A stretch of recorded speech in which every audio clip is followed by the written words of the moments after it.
Rikthehemi në këtë intervistë me legjendën e gjallë të shahut botror Geri Kasparov, por natyrisht siç e patët në fillim të programit dhe gjatë pjesës së parë të intervistës, zoti Kasparov është tepër aktiv në fushën e drejtave të njerëzit dhe është një nga paralajmëruesit e parë të ashtu quajturit fenomen të putinizmit. Por zoti Kasparov, në 2006 ju themeluat Frontin e Bashkuar Civil të Rusisë, një organizatë pro-demokratike që i kundërvije pikërisht thyrjes apo shkeljes drejtave të njerëzit nga Vladimir Putin. Ju jeni ende kryetari i këtij fronti dhe një nga liderët kryesor të opozitës ruse, nëse mund të flitet që ka një opozitë në Rusi apo jo. I don't think that we can say that there is an opposition in Russia today because all people who are opposing the regime, they're either behind bars or in exile. Nuk mund ta themi që ka një opozitë sot në Rusi, sepse të gjithë ata të cilët kundërshtojnë regjimin, ose janë pas hekurave, ose në azil. Putini ka totalisht kontrollin dhe ky nuk është një shtet ku lejohet opozita. Ka vend për diskutim nëse Rusia është një regjim diktatorial apo regjim totalitar, apo është duke shkuar drejt një shteti monster. Është e qartë, pas zhvillimeve të fundit dhe nga ato çfarë Putini tashmë ka deklaruar, e gjitha është një kopje e retorikave të Adolf Hitlerit. Kështu në një klim të tillë, krijuar prej Putinit, opozita nuk ekziston si një faktor i pavarur politik. Prandaj shumica kolegëve të mi janë të burgosur apo në arrest shtëpie. Unë ndodhem jashtë Rusisë për gati një vit dhe nuk e shikoj të afërt të rikthimin tim atje në të ardhmen. And I don't see myself coming back in the foreseeable future. Zoti Kasparov, ju keni qenë nga të parët që keni dhënë alarmin për atë që Vladimir Putin paraqiste. Megjithatë, le të themi, çfarë ju pat negative në një Rusi të 2007-s, e cila në fakt duke e rilindur, krahasuar me themi të shkuarën e korruptuar, me varfërinë e madhe, por dhe me imazhin e ulur të Rusisë që la Boris Jeltsin. Yes, but it's a long story, and it's not just 2007 or 2006. You have to go back to 1991. 1991, okay, Russia, Soviet Union at that time, Është një histori e gjatë e cila nuk e ka piknisje në vitin 2006 apo 2007, duhet të kthehemi në vitin 1991, atko Bashkimi Sovjetik, sikurse edhe vendi juaj po zgjohej. Ne kishim pritshmëri të mëdha rreth të ardhmes dhe në gusht të 1991-shit, kur revolucioni fitoi dhe statuja themeluesit të KGB-s, Dzerzhinski, u hoq nga sheshi qendror i Moskës, askush nuk mund ta imagjinonte që 9 vite më pas, një kolonel i KGB-s të bëhej presidenti i Rusisë. Maybe there are some KGB lieutenant colonels that could do a good job, but I think that the overall development under Yeltsin was very, very damaging for democracy. Mbase mund të thoni se ka disa kolonel të KGB-s të cilët kanë punuar mirë, por të gjitha zhvillimet, kur ishte Jeltsini, janë teje dëmtuese për demokracinë. Pasi gjatë kohës së Jeltsinit, pushteti u përqendrua në duart e presidentit. Jeltsini në 1993 përdori tanket kundër opozitës në një parlament i cili nuk ishte perfekt dhe në përbërjet të tij kishte shumë komunist dhe nacionalist. Megjithatë kishte një farë balance e cila u shkatrua me forcën e tankeve. Kjo solli situatën kur fuqitë u përqendruan tek presidenti. Jeltsini nuk e përdori një fuqi të tillë në të njëjtën formë që po e përdor sot Vladimir Putin. But Putin took over at the wake of very dangerous nationalistic euphoria after the Second War in Chechnya, which for me was already a very, very bad sign. The war in Chechnya, the still mysterious explosions... Prapësitë e Putinit nisën me konfliktin në Çeçeni. Shumë sulme të çeçenëve në qytetet ruse ju atribuan çeçenëve. Në fakt, ishin produkt i ish KGB-s. But we saw, quite, Pas ndërhyrjeve me simbolet kombëtare, Putini u vërsul televizionit shtetëror duke e vënë në kontroll. Into a different environment. First thing Putin did, he restored the Soviet anthem. Dëmet e Putinit nuk ishin të ndalur. Ju vërsul edhe biznesmenit më të madh rus, Khodorovski, themelues dhe drejtuesi një kompanie të suksesshme hidrokarburesh në botë. And the oligarch who controlled it, he was eventually forced to sell it and kicked out of the country. Then we had few other things and ended up with the Mikhail Khodorkovsky, the richest man in Russia. E burgosi izoloi të gjitha latët duke konfiskuar pronat të cilat ju dhan njerëzve të afërt të Putinit. Pra ishin një mori me veprime të cilat më bënd mendoja se Putini në asnjë mënyrë nuk ishte i gatshëm të reduktonte pushtetin. So there were many dangerous signs, and my concern was based on belief that Putin, the way I saw him, would not be willing to give up power. And we all know what happens when somebody stays in power for too long. Ne të gjithë dim se çfarë ndodh kur një person qëndron në pushtet për një kohë gjatë. Fuqia e akumuluar prej tij ishte shumë e madhe dhe potencialisht e rrezikshme për popullin ton, por edhe jashtë Rusisë.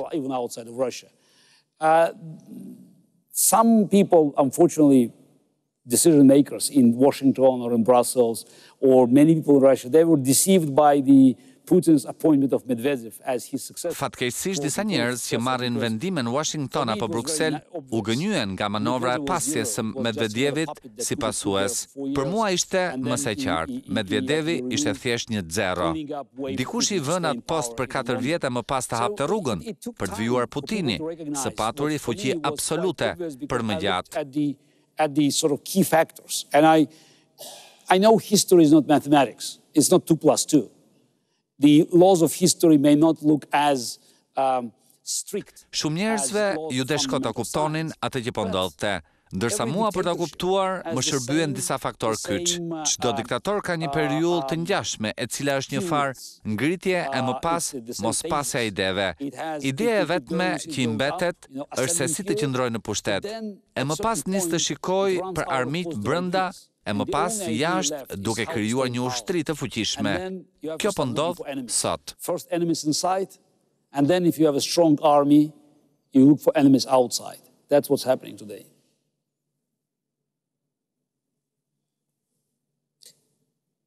Ju në vitet ndryshme jeni referuar Vladimir Putinit me emrat ndryshme, keni quajtur shkelës drejtave të njerëzit, keni quajtur një person i cili po rikthen të shkuarën komuniste, e keni quajtur autoritar, keni quajtur diktator, dhe pas ngjarjeve në Krime, ju keni shkuar të thoja në ekstrem në vlerësimin ndaj tij, duke krahasuar pothuajse fjalë për fjalë me Adolf Hitlerin. Nëse ju pyes sot, si mund të përshkruani putinizmin? Me pak fjalë. Fashizëm, komunizëm, regjim autoritar, diktatur. Pasi kemi parë që, siç e thatë edhe ju, që putinizmi ka ndikuar jo pak, sidomos në vendet e ish bllokut komunist dhe në demokracitë hibride të këtyre 20 viteve të fundit. No, it's a very easy way to get trapped by trying to find exact analog in the history timeline. Putinizmi është kombinimi shumë faktorëve pasi ju keni atje gjithçka, duke nisur nga shteti, që ndërtoi Mussolini ose oligarkia klasike. Kemi një strukturë tipike mafioze që do të thotë besnikëri ndaj bosit, gjë e cila është kriteri i suksesit. You have even more of a mafia structure, because loyalty to the boss is a key criteria for success. But the strength of Putin's regime, of Putinism, was his ability to Aftësia e Putinit nëpërmjet putinizmit ishte kalimi nga një ideologji tek tjetra. Ai mund të prezantojë një platformë liberale për ekonominë. Ai mund të prezantohet si një imajt me ide populiste, duke shpërndar parat apo nacionalist, pra ai gjithmonë bën manovra.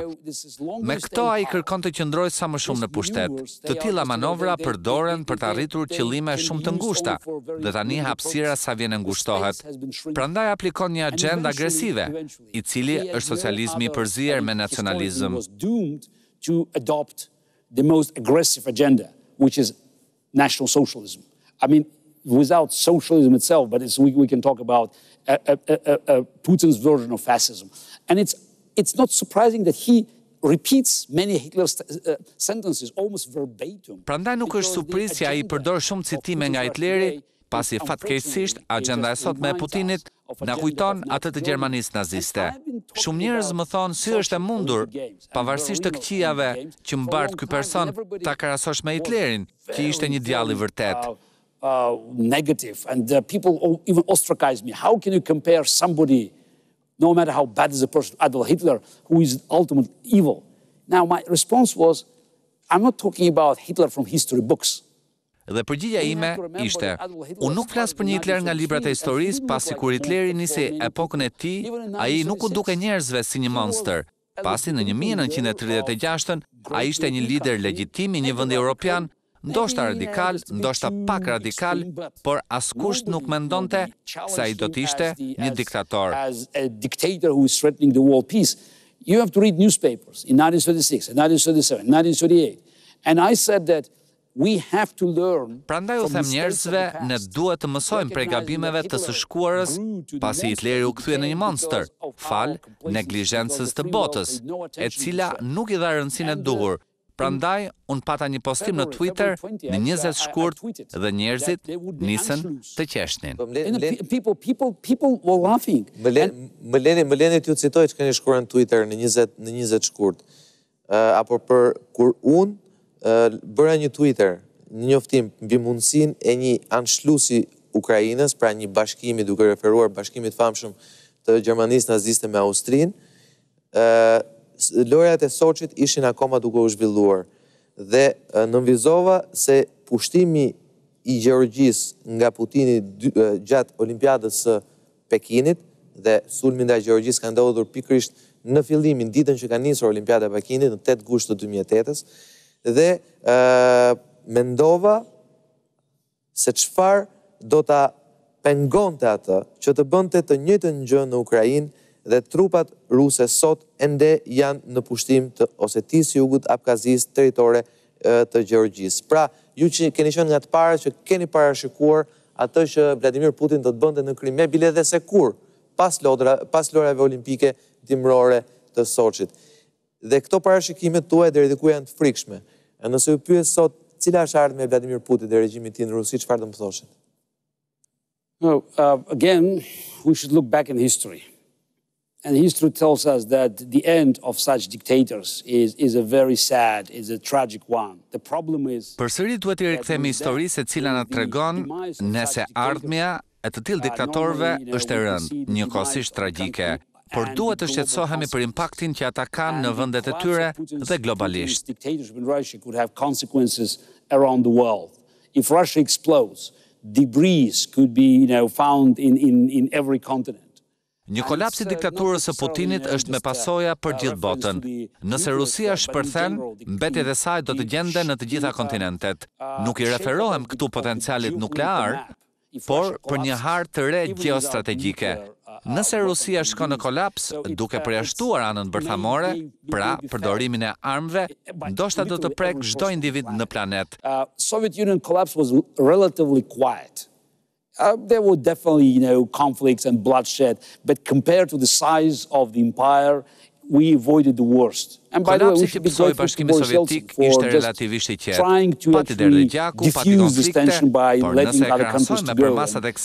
Now, today we are seeing the most aggressive approach. And from history again, we know that longer we wait, higher the price is. In 1936, it was easier to stop Hitler. In 1937, it was more difficult. In 1938, it was still doable. But after 1938, it goes 1939. So, I think the Europe and America... Sot ne jemi duke parë një qasje agresive, dhe historia na mëson se sa më shumë të presim, çmimi rritet. Në 1936-ën ishte lehtë të ndaloj Hitleri, në 37-ën e kështu me radhë, gjërat u vështirësuan. Amerika dhe Europa duhet ta kuptojnë se nëse Putini nuk ndalohet që tani, pas agresionit në Krime, ai do të shkojë drejt Ukrainës lindore dhe pavarësisht rrethanave, asgjë s'ka për ta ndaluar, pasi ky do të jetë një zhvillim të natyral në këndvështrimin e tij. Prandaj ai tani përdor retorik gjermane. A I kërkon të demonstroj sukses. Pas suksesit, Krimea është hapiti I parë, më pas Ukraina lindore, më tej Moldavia. Kjo është ajo që ka ngjallur shqetësim në Amerikë dhe Europë pasi Putini mund të afrohet vendeve baltike, Estonia dhe Lituania. Ka një numër të madh popullate ruse dhe propaganda ruse thot se me këto vende s'ka mbaruar ende punë. Të dy këto vende janë antarë të NATO-s. Këtë dësha të thoja, pra që atë vendet baltike janë vende antarë të NATO-s. Ne e dim klauzolën e famshme të NATO-s që nëse një vend antar sulmohet, gjithë antarët e tjerë janë detyruar ta mbrojnë. Pra ju thoni që një luftë, një përplasje me Bashkimin Sovjetik të Putinit tashmë, është e pa evitueshme? Pra ajo luftë që u evitua 50 vjet lufta e ftohtë mund të ndodhi tani? Yeah, but the Putin doesn't seem it this way because dictators, they always grow stronger without weakness. It's like, Putini nuk duket kështu pasi diktatorët forcohen duke zënë hapësirat e lira. Për shembull, Hitleri u forcua pasi shikonte që Anglia dhe Franca ishin të dobta dhe të pavullnetshme për të bërë qendres kundër tij. It's, the way Putin plays is like a poker. He has a weak hand, but he can raise the stakes. And he could see that his bluff always works because the opponent, folds the cards and throws them away because they're afraid to take the challenge. Putini ka një sjellje prej lojtari pokeri, duke patur letra të dobta, por e rrit stekën dhe më pas luan blofin duke hedhur në tokë letrat. Integriteti territorial I Ukrainës garantohej nga një memorandum I firmosur në Budapest nga Rusia, Britania e Madhe dhe Amerika. Why America will respect the NATO charter? What's a fundamental difference? I know there are some legal differences. You can use military force, you don't use military Në këmbim Ukraina era dakord të hiqte dorë nga armët nukleare në këmbim të integritetit territorial. Në perspektivën e Putinit, nëse Amerika nuk respekton atë firmë të presidentit Bill Clinton, përse Amerika do ta respektojë atë të NATO-s, unë e di që ka disa ndryshime ligjore në përdorimin e forcës, por ne jetojmë në një botë ku ka marrëveshje të cilat rregullojnë marrëdhëniet tona. Dhe nëse një marrëveshje e firmosur nga presidenti I Amerikës dhe kryeministri I Britanisë së Madhe, duke ofruar garanci një shteti I cili në mënyrë vullnetare hoqi dorë nga arsenali nuklear dhe kjo marrëveshje griset, si mund të drejtohesh iranianëve e t'u thuash, ndaloni programet nukleare? Si mund bisedosh me Izraelin për armët nukleare? Dhe Amerika do të ofrojë siguri. Askushi nuk do t'i dëgjoj këto premtime të Washingtonit apo Brukselit dhe kështu ne kthehemi te kaosi, ku gjithsecili vihet kundra gjithsecilit. Për ata të cilët mendojnë se kjo situatë në Rusi do të ndryshojë, unë them, jo, pasi Putini është I dëshpëruar tani dhe do të shkojë një pas një tek objektivat përpara se të ndalojë. Nëse veprojmë shpejt, kostoja do të jetë më e ulët. And another target before he stopped. And sooner we do it, lower the prices. Po çfarë duhet bërë? Hitleri u ndal me një kundërsulm ushtarak të gjithë forcave aleate që zgjati 5 vjet. Putini si mund ndalet? Okej, teorikisht lufta për përplasje është një opsion, po si shtat dhe ju, një luftë sot nuk do të jetë një lloj si lufta e parë botërore apo lufta e dytë botërore, pasi flasim për arsenalet fuqishme bërthamore. Dhe në këtë rast, ndoshta vëmendja kthehet nga vetë rusët. Pra çfarë vetë rusët? A e kuptojnë rusët çfarë po ndodh? Apo sërish ata në shumicë mbështesin Vladimir Putin? Look, I'm sure 1938 majority supported Adolf Hitler. Very comfortable majority. And today, if you have referendum in Damascus, I'm sure... Shiko, në 1938 shumica përkrahte Hitlerin, pra kishte një majorancë të rehatshme. Sot, nëse bëhet një referendum në Damask, jam I sigurt se 100% do të përkrahin Bashar al-Assadin. Unë mendoj se nuk duhet mbështetemi në sondazhe publike, në një atmosferë 24 orë në 7 ditë ku propaganda qeveritare helmon mendjet e njerëzve duke e shpëlar trurin. Super aggressive or ultra super aggressive. So there's no other views on television. It's a 24/7 lies. By the way, it's quite unusual. Në Rusi sot s'ka debat. Janë dy anë, ose agresiv, ose super agresiv. Nuk ka pikpamje të tjera në televizion pra 24 orë vetëm gënjeshtra. Është e pazakont për kreun e shtetit Vladimir Putin dhe enturazhin e tij të gënjej publikisht. Batareja e gënjeshtrave të thëna prej Putinit gjatë 3 javëve të fundit nuk mendoj se Hitleri në kohën e tij mund t'ja arrinte. Por ndryshe, nga 60 apo 80 vite më parë, nëse kreu i shtetit do të gënjente, ajo kalonte pa u vënë re. Sot kemi GPS, Twitter, YouTube, nga ku shikohet propaganda ruse e Vladimir Putin, i cili gënjente në çdo deklarat për krimen. Ata vijojnë të gënjejnë. Nuk u bëhet vonë fare. Ata besojnë se kjo është shenjë e një superioriteti, pasi gënjejnë dhe nuk i gjen gjë prej gënjeshtrave të tyre. Mënyrat komunikuarit me popullin rus duhet të jetë e tillë që ata ta kuptojnë çmimin e të gjithë kësaje që po ndodh. There's such a huge interest of corporations, German corporations or British banks. So nobody wants, just to Sot nuk na duhet të përdorim forcë ushtarake. Janë shumë mënyra për të implementuar sanksione të forta. Europa mund ta bëjë këtë, por problemi që ndron se fatkeqësisht në Europë ka shumë para ruse. Kemi të bëjmë me interesa të mëdha të korporatave gjermane, bankave britanike. Askushi nuk pranon të sakrifikohet. Problemi qëndron tek ajo çfarë Putini beson, dobësia e një bote të lirë. Ne duhet të veprojmë tani me zëvendësimin e hidrokarbureve ruse nëpërmjet vendeve të tjera. Nuk është e vështirë. Norvegjia e vetme kompenson Europën me gazin rus. Pra, duhet punohet për atë që ndodhi në Krime. Dhe kështu ndoshta, kjo do të frenoj Putinin nga të avancuarit drejt jugut dhe lindjes së Ukrainës. Ndoshta është shumë vonë, sepse agenda e tij është e mirë përcaktuar, pasi nuk njohu autoritetet e reja atje dhe mund të shkojë më tej. And I'm afraid he might go further. Në fakt, skenari që ju jepni, zoti Kasparov, është shumë i frikshëm, pasi leta ripërkufizoj atë që ju thatë, ju flisni për një Hitler me armë bërthamore. Dhe natyrisht kjo e bën botën ku jetojmë sot një vend shumë të rrezikshëm. Megjithatë, yes, po. Yeah, but if we look at any dictatorship, whether it's Hitler or others, you may talk about Stalin or about Mao, there's always a point. Or actually there are many different milestones in this development. Nëse shikojmë të gjitha diktaturat, Hitlerin apo Stalinin, Maon, tek ta ka disa zhvillime të ndryshe, gur kilometrik ku ka patur konflikt mes diktatorit dhe atyre afër tij. Prandaj diktatorët i zëvendësojnë ata, ndërkohë që elitat ndjehen në siklet prej tyre. Elita qeverisëse e Rusisë shpenzon qindra miliard dollar jashtë vendit. Sanksionet kundra këtyre njerëzve do të thotë humbje shumash kolosale parash.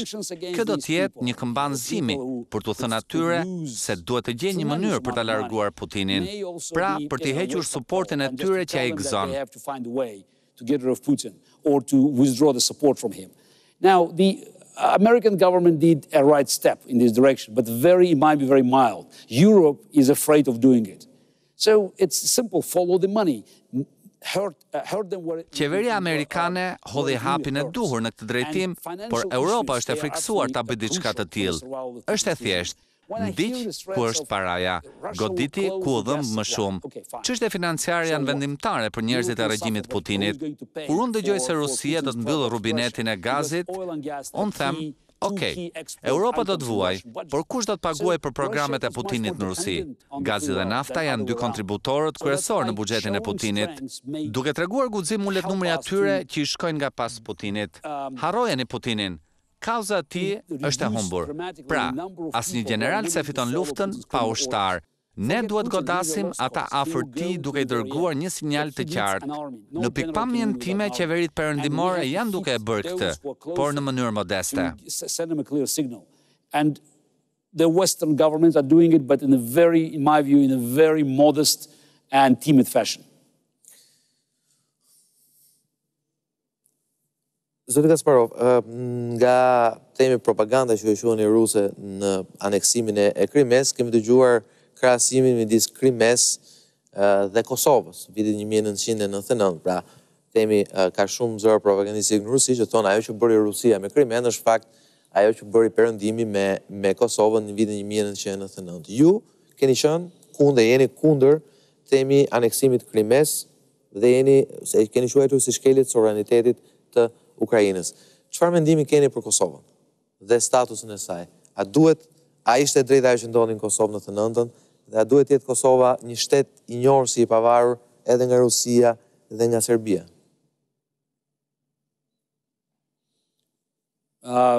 Look, it's just, first of all, we can easily blame Russia for double standards because why Kosovo is not recognized by Russia today. Shumë kollaj mund të fajsojmë Rusinë për standard të dyfisht, pse Kosova nuk është njohur sot nga Rusia, nëse ata gabimisht pretendojnë se është një rast i ngjashëm me Krimen.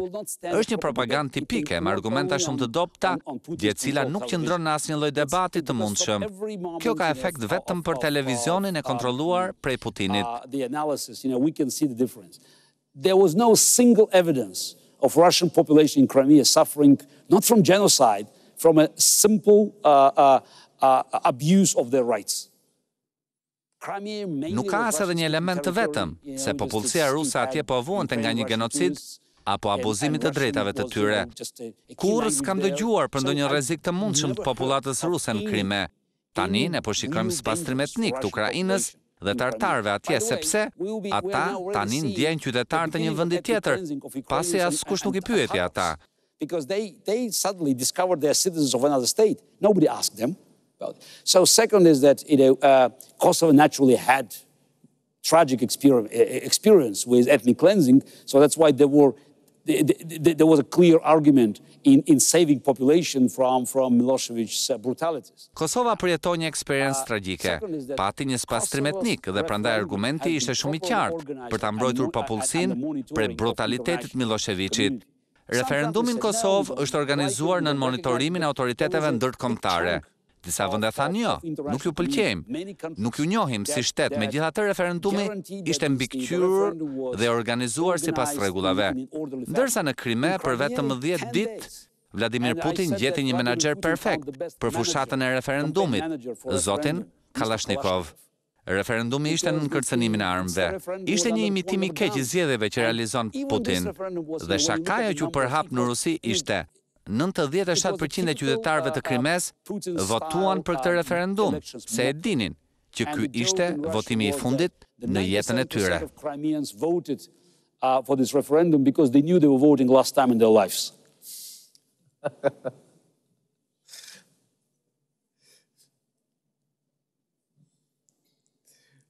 Okay. Kam një pyetje të fundit në këtë pjesë politike të intervistës. Ju nuk jeni rus. Pra, ju jeni gjysmë hebre dhe ne dim që temi nacionalizmi rus sot po dhe në shkuarën dhe hebreve ka qenë ndoshta ajo aq e ashpër sa Hitleri po aty. Ju jeni me origjinë nga mamaja armene, prapë armene dihet që kanë qenë një popullat e persekutuar dhe gjatë themi regjimit sovjetik. Ju jeni kundër aneksimit Krimes, jeni pro pavarësisë Kosovës. Sa shanse ka një lider I tillë I opozitës ruse të jetë popullor në Rusi e para? Dhe dyta në përgjithësi, sa realisht, dhe kjo është serioze, sa realisht ka shanse demokratike një opozit në Rusi që të vinë pushtet dikur?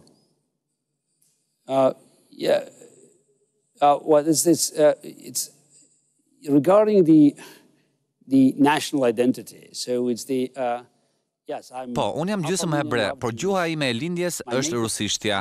Edukimi është rus, kultura është ruse, pra unë u rrita në qytetin e Bakus në jug të Bashkimit Sovjetik, sot Republika e Azerbajxhanit. Ishte një qytet I përbërë prej shumë nacionaliteteve, njësoj si një tenxhere gjelle. Në familjen time ne ishim të nacionaliteteve të ndryshme, por rusishtja ishte gjuha kryesore. E njëjta gjë është edhe New York, ku ka italianë, hebrej dhe të tjerë, por të gjithë janë amerikanë. Italians, Jews, or whoever, but they're all Americans. So that's why I had clear identification as a citizen of the Soviet Union and Russia. That's why I moved to Moscow after the collapse of the Soviet Union. Pra, unë kam një identifikim shumë të qartë si një qytetar i Unionit Sovjetik, Rusis. Prandaj me rënien e Bashkimit Sovjetik, vendosa të jetoj në Moskë, duke u kthyer në një prej sportistëve rus me 8 medalje ari, 4 për Bashkimin Sovjetik dhe 4 për Rusin, si antar i ekipit olimpik. Unë i kam shërbyer vendit tim mirë. What's happening now, it's just, I believe it's a shame for the history of Russia. And I can proudly say there are enough people in my country who are opposing it. Just a week ago, Çfarë po ndodh tani, unë besoj se është një turp për Rusin. Me krenari e them se njoh shumë njerëz në vendin tim që janë kundër kësaj. Një javë më parë patëm një demonstrat masive në Moskë në hundën e Putinit, ku morën pjesë 50.000 veta duke protestuar për aneksimin e Krimes nëpërmjet agresionit rus. A jemi ne në minoritet? Po. Unë kurse kam thënë se duhet marrë përsipër apo të ndërtoj një karrierë politike në Rusi. Për mua duhet të bëhet ajo që është e drejtë. Unfortunately, the Crimea's crime, strange word, Crimea's crime, committed by Putin's regime made it very difficult. Besoj se çfarë jam duke bërë tani është e drejtë, duke shpresuar se po ndihmoj ata që tani janë në Rusi për ta kthyer vendin në normalitet. Fatkeqësisht, krimi në Krime është ndërmarrë prej regjimit të Putinit dhe kjo e bën akoma më të vështirë kthimin e Rusisë në normalitet, pasi kjo është një plagë. Çdo qeveri legjitime që do të mund të vinë në Rusi do të duhet ta konsiderojë kthimin e Krimes tek Ukraina. Pra jemi futur në një rreth vicioz. Vladimir Putin e krijoi këtë lloj magneti djallëzor për ta mbajtur Rusin tek e shkuara. Prandaj un kam doza pesimizmi për të ardhmen e Rusisë. Siç e përmendët edhe në prezantimin tuaj, un jam i përqendruar në çështje globale, edukim përmes shahut dhe drejtimin e Federatës Ndërkombëtare të Shahut. Okej. Për këtë do flasim pas pak pjesë të po nga përgjigja juaj më lindin mend me që ju keni shef analogjit dhe ne si gazetarë kemi shef analogjit me të shkuarën. Në fakt, më bët pak pesimist për analogjin që doja të përdorja, pasi edhe ju në 84-ën ishit sfidues si një kampion i bote, Anatoli Karpov, i cili ishte, themi, përgdhelur i regjimit Moskës, dhe ju hyt si sfidant. Nuk u dorëzuat, ju detyruan ndërprisni një garë duke shkelur rregullat e lojës, por ama nuk u dorëzuat dhe një vit më vonë arritët t'ja mernit, themi, titullin kurorën e kampionit botës Anatoli Karpov. Po ju shoh pak pesimist në sfidën tuaj politike ndaj regjimit të Kremlinit.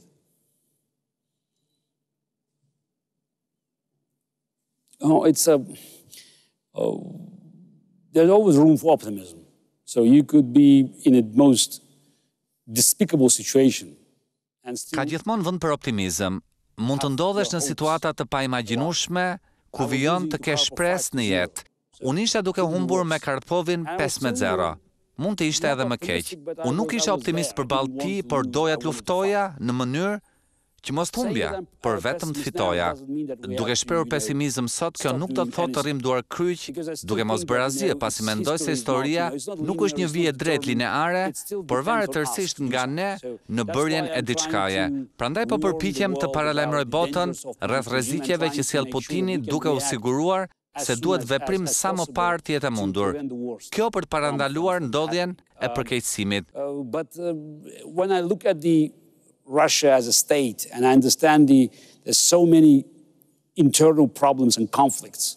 North Caucasus, the problems with China, Chinese dominance in the eastern part of Russia. Kur unë e shikoj Rusinë si shtet dhe kuptoj se ka shumë probleme të brendshme, konflikte, dominancën kineze në pjesën lindore të Rusisë, probleme ekonomike në rritje, pasi paratë e gazit dhe naftës nuk janë investuar në Rusi, por janë dërguar jashtë. Pra shumë mundësi janë keq përdorur, por a mund të riparohen në një kohë të shkurtër të gjitha këto? Nuk jam shumë i sigurt, pasi kemi një diktator të etur për gjak. Vladimir Putin, ndryshe nga Janukovic në Ukrainë, nuk do të kursente të vras 100 njerëz. Ai do të vras me qindra mijëra nëse nevojitet. Nuk shikoj vendosmëri brenda vendit për ta ndaluar atë në bërjen e diçkaje të tillë. Do not see yet momentum inside the country to actually stop him from doing it. Okej. Rikthehemi në pjesën e tretë sërish me Geri Kasparov, shahun dhe Shqipërinë. Pas pak.